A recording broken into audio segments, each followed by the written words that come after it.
tous. Tout d'abord, merci de me donner cette occasion de revenir au Maroc. C'est à chaque fois un plaisir de revoir des amis et de se retrouver chez soi. Je le considère chez moi quand je viens ici.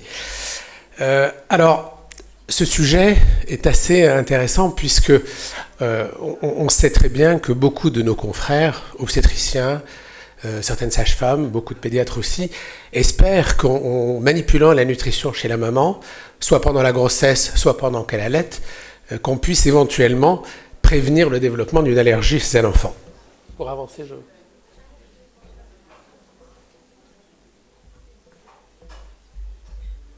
Vous me donnez la main ? En fait, la première question qu'on se pose, et que souvent nos patients nous posent, est-ce qu'il y a de plus en plus d'allergies actuellement ? C'est vrai que, et j'espère que je vais avoir les diapositives,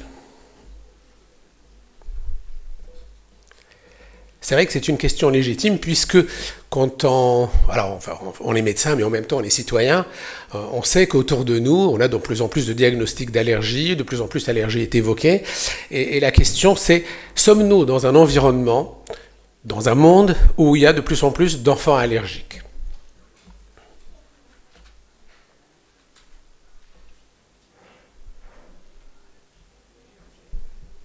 On est dans un monde technique. Oui. Désolé.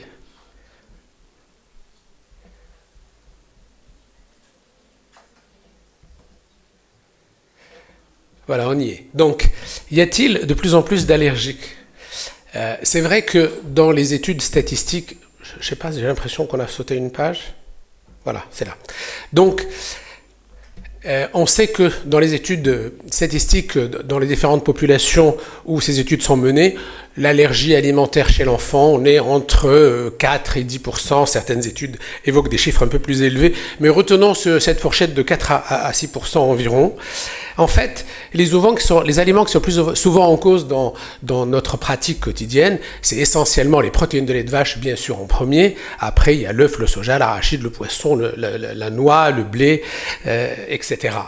Et on sait très bien que un certain nombre de situations, on va se retrouver avec d'autres aliments sur lesquels il va falloir se préoccuper et dont il faut prendre éventuellement en charge l'enfant. Il y a malgré tout la notion de prédisposition à l'atopie. C'est une aptitude que présentent certains enfants à développer des manifestations allergiques lorsqu'ils sont soumis soit à un environnement, soit ils ingèrent des aliments ou des médicaments particuliers. Est-ce que donc, comme je le disais au début, la fréquence des allergies augmente ? En fait, je crois qu'il y a probablement une augmentation artificielle, si je puis dire, parce qu'on y pense plus souvent et qu'on le dépiste plus souvent et qu'on a les moyens aujourd'hui de faire les diagnostics un peu mieux que ce dont on disposait il y a 20-25 ans. Il y a aussi qu'un certain nombre de facteurs environnementaux posent problème. Il y a la pollution, il y a le tabagisme parental qui est assez important et qui sont des facteurs de développement d'allergies.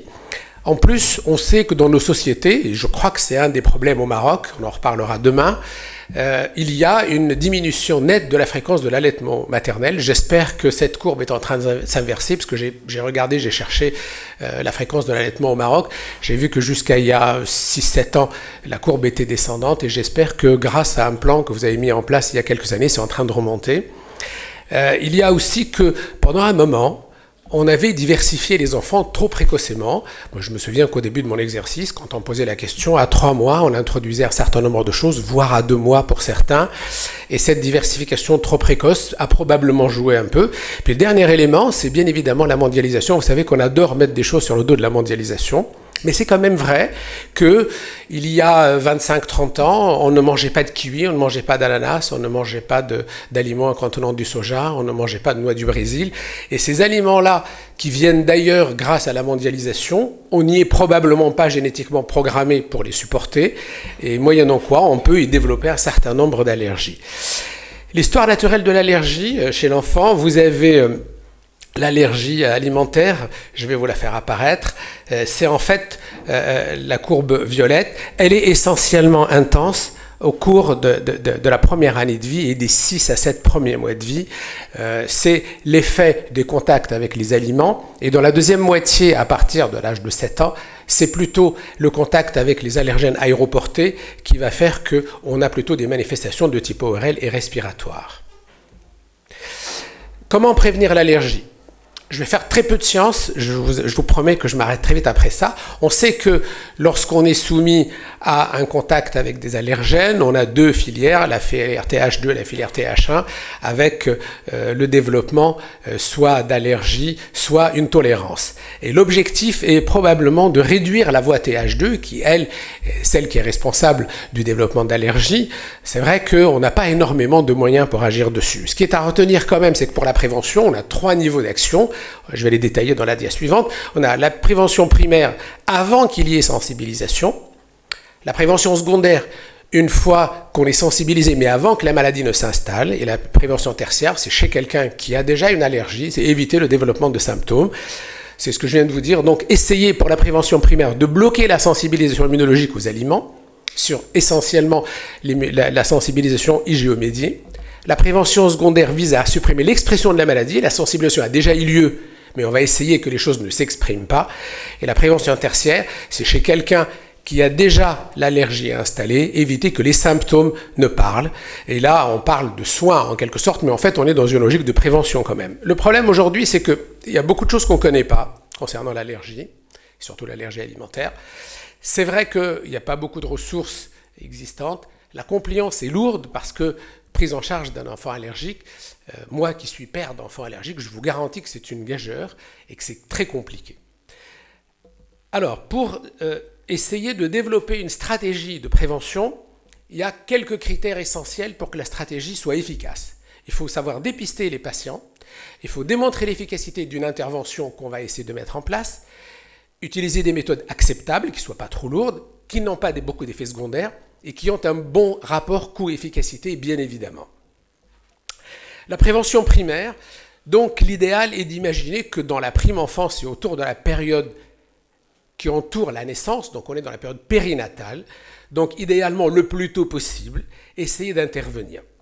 Il y a un certain nombre de facteurs importants d'atopie qui sont susceptibles d'être modifiés ou modulés par une intervention périnatale, l'allaitement au sein, la maîtrise de l'introduction des aliments nouveaux, la réduction de l'exposition à un environnement allergisant, si je puis dire, et essayer, autant que possible, de savoir le plus de choses possibles sur la maladie allergique.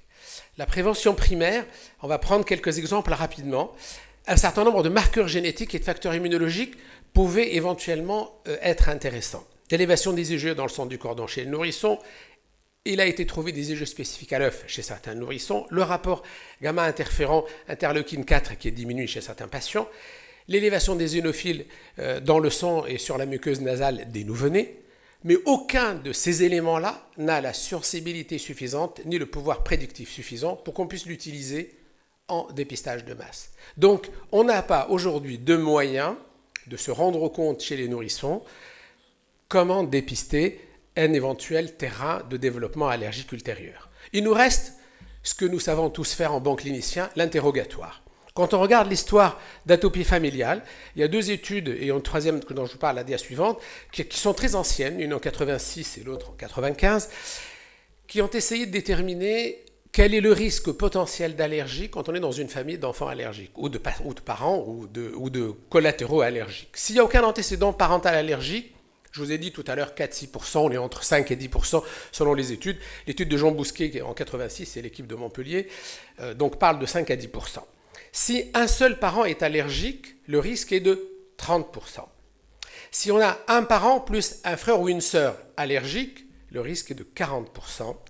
Si les 2 parents sont allergiques, on est encore dans 40%. Et si les 2 parents sont allergiques avec le même allergène, imaginons qu'il a oublié de demander le CV de sa femme, il est allergique aux protéines de lait de vache quand il était petit, il a épousé une dame qui est allergique aux protéines de lait de vache. On a 80% de chances dans l'étude de Bousquet, 70% dans celle de Zeger, d'avoir un enfant allergique aux protéines de lait de vache. C'est une approche totalement clinique, c'est vrai, mais on n'a pas d'autres éléments. Et donc en fait, voilà, on est sur le même schéma, là aussi, ça vous donne un peu les mêmes chiffres, avec ce chiffre de 70 et 80%, dans une étude qui est plus récente, celle-là, puisqu'elle remonte à 2004. Est-ce qu'on peut faire une intervention in utero, donc pendant la grossesse, pour réduire? On sait qu'un certain nombre d'informations qui ont été trouvées par différentes études On sait que les protéines alimentaires sont détectées dans la circulation fœtale et dans le liquide amniotique, qu'il y a des IgE spécifiques aux aliments chez le fœtus et chez le nouveau-né, que des lymphocytes T dirigés contre les PLV, l'œuf et les aéroallergènes, il y a un problème technique, il ne faut pas appuyer s'il vous plaît, ont été retrouvés chez le fœtus et le nouveau-né. Et en fait, chez certains enfants allergiques aussi, on sait que les lymphocytes du sang du cordon prolifèrent en réponse à un contact avec les protéines de lait de vache. Le problème, c'est qu'aucun de ces éléments-là n'est utilisable.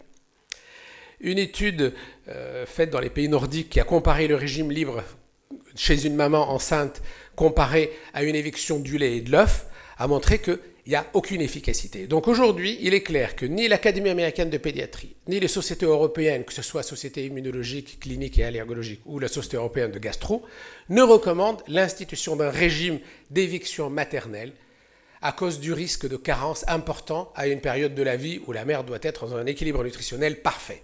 Donc, c'est clair, aujourd'hui, il n'y a pas lieu de préconiser de manipulation diététique chez la femme enceinte. Je mettrai à la fin du topo un petit bémol, qui est un bémol américain, concernant l'arachide. Ils ont un problème avec l'arachide, et c'est vrai que c'est un tout petit peu compliqué pour eux.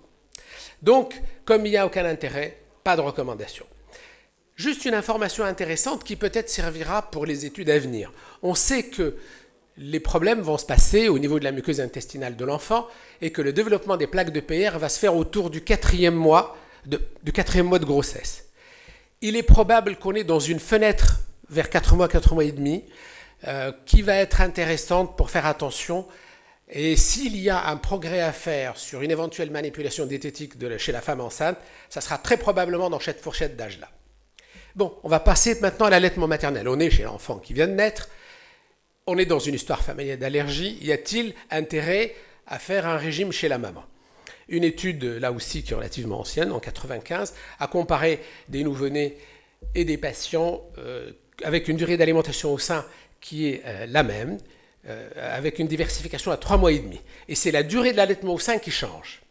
Si l'enfant est allaité plus de 6 mois, dans la population d'enfants allaités plus de 6 mois, on a une proportion d'enfants allergiques, alors qu'ils ont été diversifiés au même moment, c'est-à-dire vers 3 mois et demi, qui n'est que de 8%.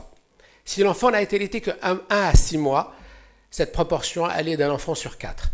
Et si l'enfant n'a pas reçu le sein plus d'1 mois, la proportion d'enfants allergiques elle est quasiment de 1 sur 2.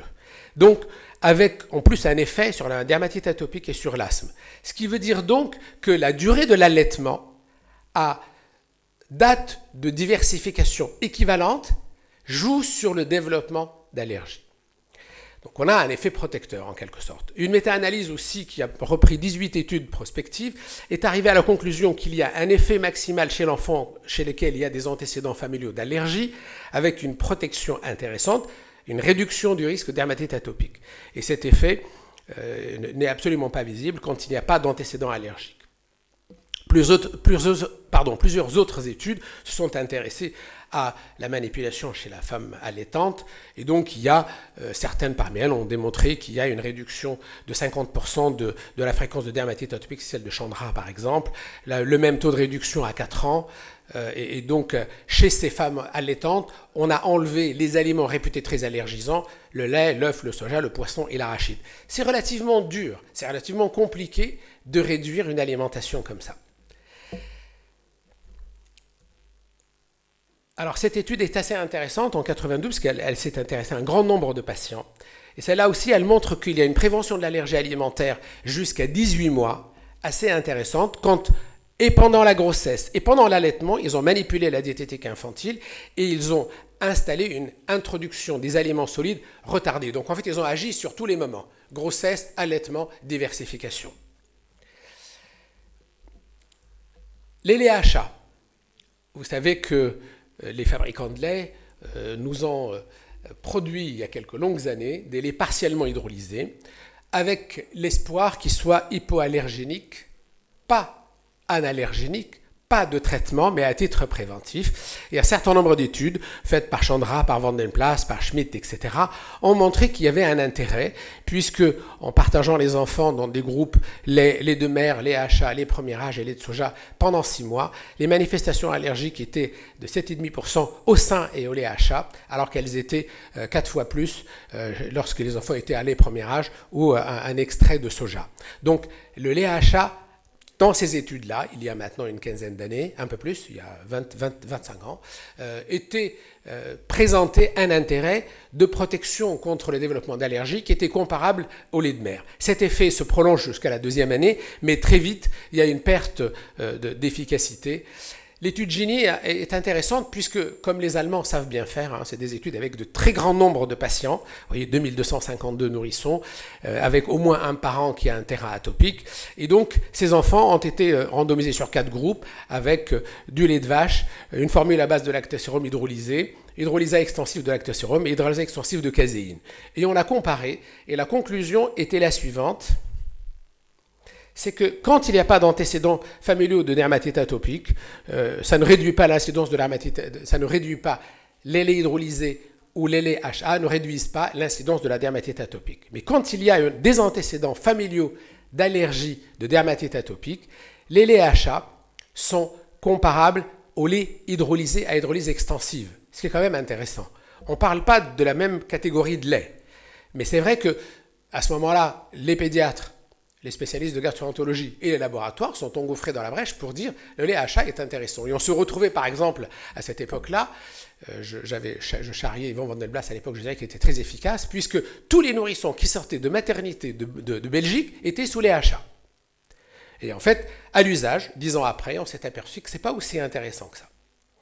Des études randomisées contre placebo faites par les équipes nordiques, Erika Isolori et autres, ont montré que quand on mettait l'enfant sous hydrolysat ou avec adjonction de lait HA, on a une amélioration. Et surtout, quand on y rajoute un lactobacillus GG pendant les 6 mois, ça donnait une bonne intervention puisqu'il y avait une réduction de 45 à 23% de prévalence de l'eczéma chez ces nourrissons-là. La diversification alimentaire est un autre moment sur lequel on va peut-être pouvoir agir. C'est des très vieilles études, j'ai fait exprès de les prendre parce que je vous dirai après pourquoi je parle de ça. Parce que vous verrez qu'il y a 25 ans, on était dans une logique et aujourd'hui, on est dans une autre. Et pour être honnête avec vous, je vous poserai la question à la fin parce que personnellement, je suis toujours gêné par ces effets de balancier en médecine. On est dans un sens pendant un moment, puis on est dans l'autre sens après, puis après on revient peut-être à un juste milieu. Comme toujours, ce qui est raisonnable, c'est peut-être le juste milieu et c'est peut-être un mix entre les deux techniques. Donc à l'époque, quand on essayait d'étudier le risque de survenue de l'eczéma chez des enfants, chez lesquels il y avait des antécédents familiaux d'atopie connus et qu'on diversifiait avant 4 mois, le risque était augmenté, multiplié par 1,5, avec une corrélation fréquence de survenue de dermatite atopique et d'eczéma avec le nombre d'aliments qui ont été introduits trop tôt.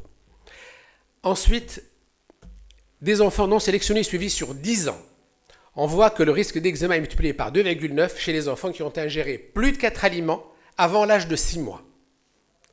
Donc vous voyez qu'on était à cette époque-là à dire c'est quand même embêtant, on ne devrait pas diversifier les enfants chez lesquels il y a un risque allergie avant l'âge de 6 mois.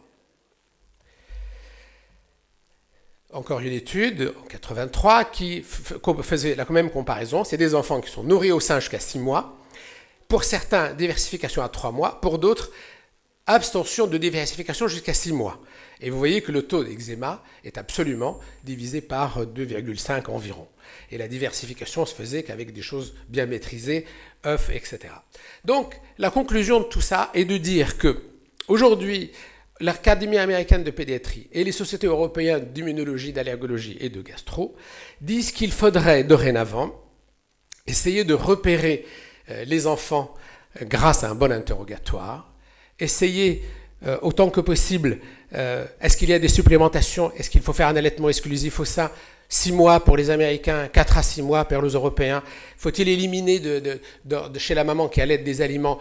Les Européens disent, bien évidemment, pas recommandé, alors que les Américains, ils parlent toujours de la cacahuète qui les gêne un peu. Et ils disent, il faut peut-être réfléchir pour l'œuf et le poisson et peut-être aussi les protéines de lait de vache. Faut-il utiliser des aliments chez les enfants à risque allergique hydrolysés? Les deux sociétés européennes et américaines sont d'accord là-dessus.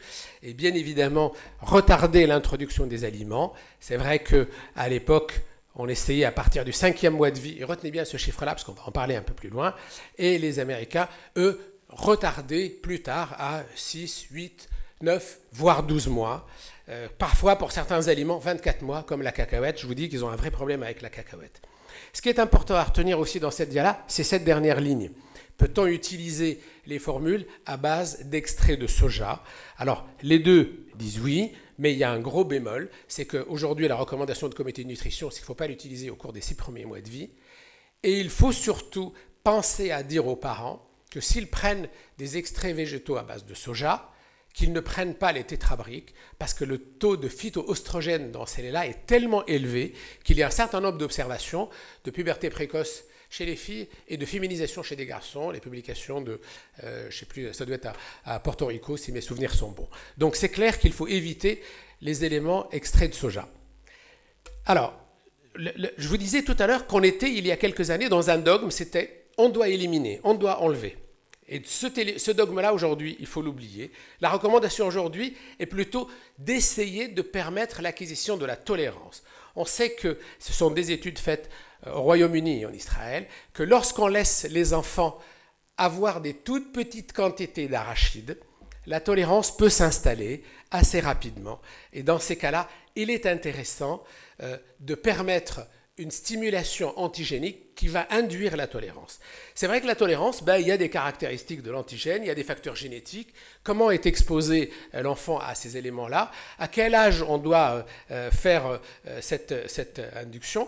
Ce qui est important à retenir, c'est qu'on a plusieurs voies par lesquelles on peut être au contact des aliments ou des substances autour de nous.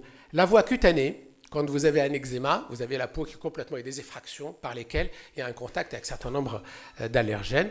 Et vous avez la voie orale, bien évidemment. Je fais très vite, j'ai presque fini.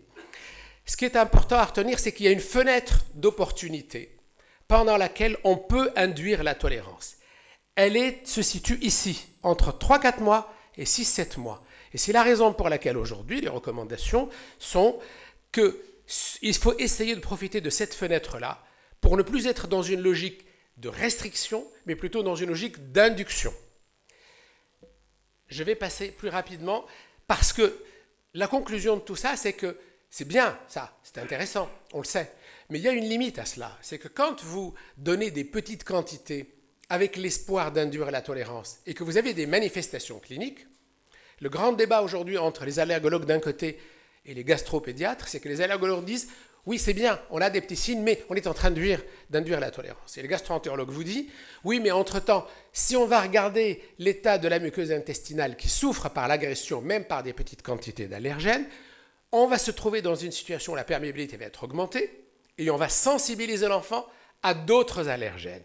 Et donc, on est pris entre ces deux feux, l'espoir d'induire une tolérance et le risque de se retrouver à provoquer un certain nombre d'allergies supplémentaires.